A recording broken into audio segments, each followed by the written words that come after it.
नीतीश कुमार कमज़ोर पड़ गए हैं और हम लोग उस दल में रहे हैं। नीतीश को मैं जानता हूं, नीतीश कुमार को।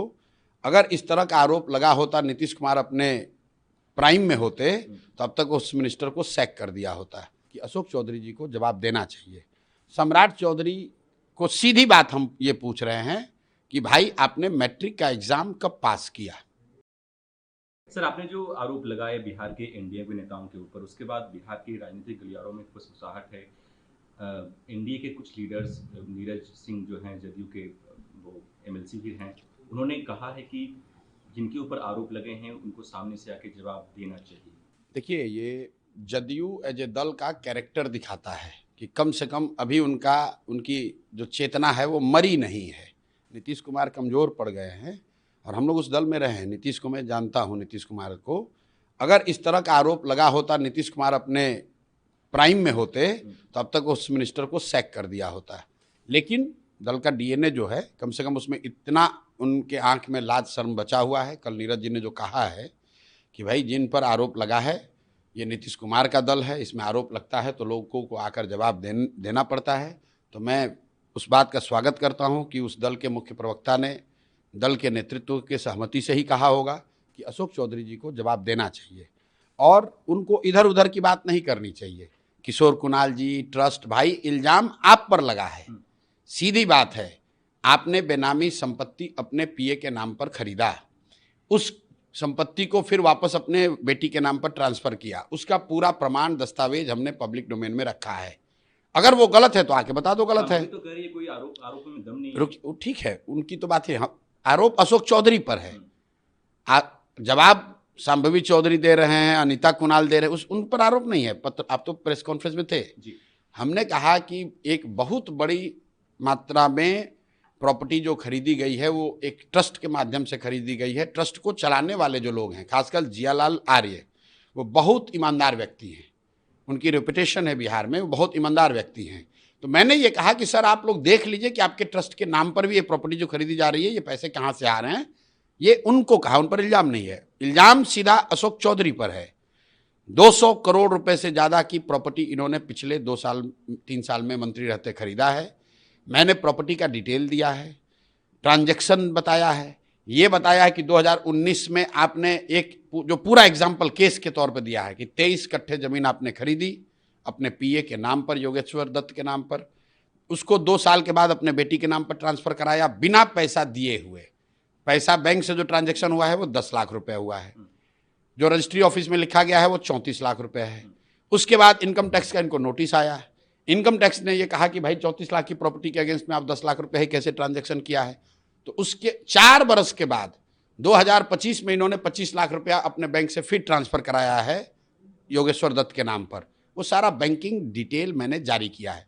अब ये जवाब दे दें कि भाई ये ज़मीन खरीदा था कि नहीं योगेश्वर दत्त के नाम पर, और योगेश्वर दत्त के नाम से फिर इन्होंने ज़मीन ट्रांसफ़र करा था कि नहीं, और अगर किया था तो 34 लाख की ज़मीन 10 लाख में आपको कैसे दे दिया, और अगर 10 लाख में दे भी दिया था तो 4 बरस के बाद फिर उसको 25 लाख रुपए क्यों दे रहे हो। ये एक केस मैंने दिया है। उसके साथ मैंने इनके सारे प्रॉपर्टी का जो हम लोग के संज्ञान में आई है उससे तो बहुत ज़्यादा इनके पास होगा। तो जो प्रॉपर्टी इन्होंने घोषित नहीं की है, जो हमारे पास पेपर डीड आया हमने साझा किया है, अशोक चौधरी जी को प्रेस करके बता देना चाहिए कि भाई ये हमने इस तरह से खरीदा। प्रॉपर्टी खरीदने में कोई दिक्कत नहीं है, प्रॉपर्टी तो आप 500 करोड़ का खरीद सकते हैं, लेकिन बता तो दो भाई कि कब और कैसे खरीदा है। सम्राट चौधरी के बारे में क्या कहेंगे? वो डिप्टी सीएम है। सम्राट चौधरी तो 2017 में तेजस्वी यादव डिप्टी सीएम थे, उनके ऊपर आरोप लगा नीतीश कुमार। अब आज पहले अशोक चौधरी का मामला खत्म हो गया। सम्राट चौधरी को सीधी बात हम ये पूछ रहे हैं कि भाई आपने मैट्रिक का एग्जाम कब पास किया? क्योंकि आपका ओरिजिनल नाम है सम्राट कुमार मौर्य, जो कि बिहार विद्यालय परीक्षा समिति ने लिखकर दिया कि सम्राट कुमार मौर्य करके एक विद्यार्थी जिन्होंने एग्ज़ाम दिया, ये एग्ज़ाम फेल हो गए, इनको 234 नंबर आया। ये 1998 में सुप्रीम कोर्ट में हलफनामा दर्ज है। इसी के आधार पर सुप्रीम कोर्ट ने इनको नाबालिग घोषित किया और इनकी मंत्री ये थे, इनको हटाना पड़ा, सर लालू जी को इनको हटाना पड़ा। अब उसके तह में जाइए कि मामला है क्या।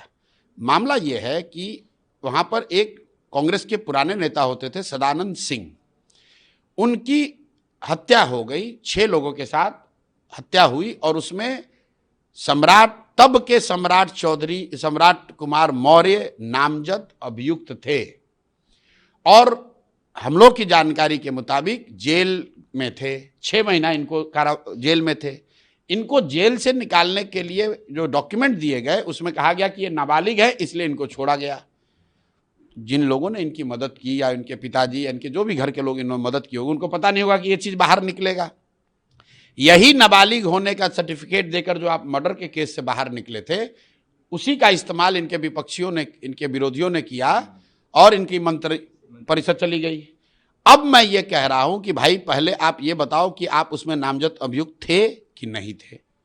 आप 6 महीना जेल काटे हैं कि नहीं काटे हैं, ये बताओ, क्योंकि आपने अपने इलेक्शन के एफिडेविट में इसको डिक्लेयर नहीं किया है। एक मिनट रुक जाइए।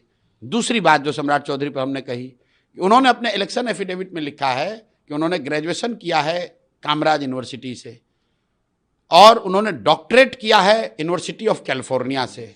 जो नाम उस पर लिखा है वो दोनों यूनिवर्सिटी एग्जिस्ट ही नहीं करता है उस नाम से। लेकिन उसकी बात छोड़ दीजिए, उस पर वाद विवाद हो सकता है और पहले से वो पब्लिक डोमेन में जानकारी है। मैं नई बात ये कह रहा हूँ कि जब बिहार विद्यालय परीक्षा समिति ने आपको फेल का सर्टिफिकेट दिया हुआ है तो आप ग्रेजुएशन किए तो मैट्रिक तो कभी किए होंगे। इलेक्शन कमीशन के एफिडेविट में आपने मैट्रिक और 12वीं के बारे में जानकारी क्यों नहीं दी है? बता दो भाई बिहार के लोगों को कि आपने मैट्रिक की परीक्षा कब पास की और 12वीं की परीक्षा कब पास की।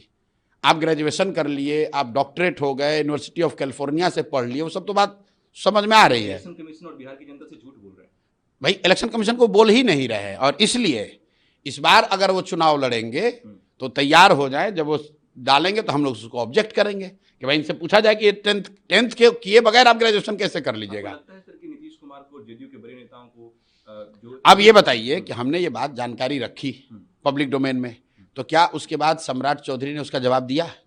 कहा कि भाई नहीं, हम इस साल में 10वीं पास किए हैं? क्या उन्होंने ये कहा कि नहीं हम उसमें नामजद अभियुक्त नहीं थे? अगर वो कह दें तो फिर हम उसका प्रमाण देंगे। हमने जो कहा है उसका जवाब तो दे नहीं पाए। अब आप कह रहे हैं प्रशांत किशोर व्यापारी है, सौदागर है। अरे भाई ये सब बात तो 2 साल तुम कह लिए।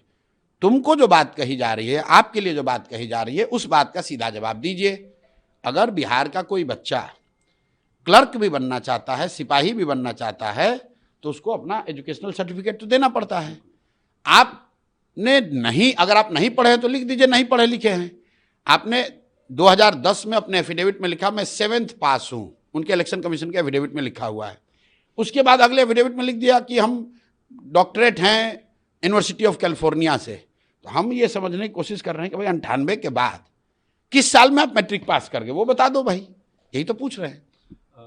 तेजस्वी यादव की बिहार अधिकार यात्रा कल वैशाली में थी। एक बार फिर से उनके मंच से पीएम मोदी की मां के बारे में शब्द कहा गया। भाई देखिए, तेजस्वी यादव और राजद का जो कैरेक्टर है, मैं बार बार कह रहा हूं कि इनका चरित्र बदल नहीं सकता है। ये कट्टा वाले नेता हैं लोग। किसी ने कहा कि तेजस्वी यादव पर क्यों आप इल्ज़ाम लगा रहे हैं, तो लालू यादव के ज़माने में ऐसा हुआ था। तो मैंने ये बताया कि मेरे भाई ये बता दो कि जो लालू यादव के ज़माने में जो राजद के सीनियर लीडर थे, क्या उन लोगों को राजद ने हटा दिया? क्या गया मगध से सुरेंद्र यादव का दबदबा खत्म हो गया? क्या दरभंगा से ललित यादव को हटा दिया गया? क्या नवादा में राजबल्लभ यादव, कौशल यादव नहीं है? भाई जो लोग लालू यादव के ज़माने में जंगल राज के लिए दोषी बताए जाते थे, वही लोग तो आज भी राजद में हैं। फर्क इतना हुआ है कि ऊपर पहले साधु यादव, सुभाष यादव थे जो लालू यादव के साले थे। आज उन दोनों को हटाकर लालू यादव के 2 बेटे तेजस्वी यादव और तेज प्रताप यादव आ गए। फर्क तो कुछ पड़ा नहीं है। पार्टी का कैरेक्टर, उनकी सोच, उनका कार्य करने का तरीका वही है। उनके परिवार की आपसी जो कलह है, संजय यादव मेन बिंदु में है, कह रहे हैं कि वो हरियाणा। देखिए, मैं किसी के परिवार के आपसी कलह पर टीका टिप्पणी नहीं करता हूँ। तेज प्रताप यादव जी के साथ जो उन लोगों का झगड़ा चल रहा था, तब भी मैंने कहा है कि भाई लालू यादव के भी नाराज हैं। अब कोई भी हो, उससे मेरा कोई लेना देना। मैं किसी के व्यक्तिगत पारिवारिक मामलों में टीका टिप्पणी नहीं करता हूँ। और मैंने मंच से कहा, हर कैमरे पर कहा कि लालू यादव के बच्चे आपस में झगड़ा कर रहे हैं कि प्रेम से रह रहे हैं, ये उनका व्यक्तिगत पारिवारिक मामला है। उससे बिहार की जनता को कोई लेना देना नहीं है। बिहार की जनता को इससे मतलब है कि उस परिवार से, उस दल से जो चेहरा है, उनका चाल चरित्र, चेहरा, उनकी सोच, उनका काम, वो क्या है। आपस में भाई बहन में झगड़ा है कि लड़ाई है, ये मेरा विषय नहीं है। लोग कह रहे हैं कि संजय यादव लीड करना चाह रहे हैं। मेरे भाई, अगर कोई आदमी हरियाणा से आकर हर को डिक्टेट करेगा, तो ये तो उनके पार्टी का आंतरिक मामला है, वो देख लें, उस दल के नेता समझ लें, हम लोग को उस पर क्या कहना है। कांग्रेस भी काफी एक्टिव है बिहार में। 24-25 तारीख को वो CWC की मीटिंग पटना में। अरे भाई, कांग्रेस का कोई औकात नहीं बिहार में। कांग्रेस बिहार में राजद का पिछलग्गू दल है। ये लोग हाथ पांव सिर्फ इसलिए चलाते हैं कि 2-4-5 सीट गठबंधन में ज़्यादा मिल जाए। अभी इन लोगों ने यात्रा निकाली। अगर कांग्रेस और राजद मिलके ही इतना ताकत है तो अभी यात्रा फिर तेजस्वी यादव निकालें, तो उसमें कांग्रेस वाले क्यों नहीं बैठ रहे हैं? कहाँ है कांग्रेस उसमें? भाई, यहाँ पर महागठबंधन का नेतृत्व राजद के हाथ में है। उसके चेहरा, उसकी राजनीतिक ताकत लालू यादव और तेजस्वी यादव हैं। कांग्रेस तो राहुल गांधी को कौन पूछ रहा है बिहार में? अगर राजद वालों ने मदद नहीं की तो पटना में इनकी मीटिंग फ्लॉप हो गई। इनकी हिम्मत भी नहीं पड़ी कि गांधी मैदान में रैली कर ले। कांग्रेस तो इनको तो सीएम के से भी मान ही नहीं रही है। कि भाई, उनको मानने की क्या जरूरत है यार? ये बिहार में जो थोड़ी बहुत भी राजनीति समझता है, महागठबंधन को अगर कल गलती से भी वोट आ जाए तो लालू जी जाएंगे राहुल गांधी और खड़गे से पूछने। भाई, सबको मालूम है कि तेजस्वी यादव बनेंगे। तेजस्वी यादव रोज मंच पे कह रहे हैं कि हम बनेंगे नए सीएम। राहुल कहाँ कह रहे हैं कि राहुल गांधी से हमारी वार्ता चल रही है, कांग्रेस के लोगों से बात चल रही है?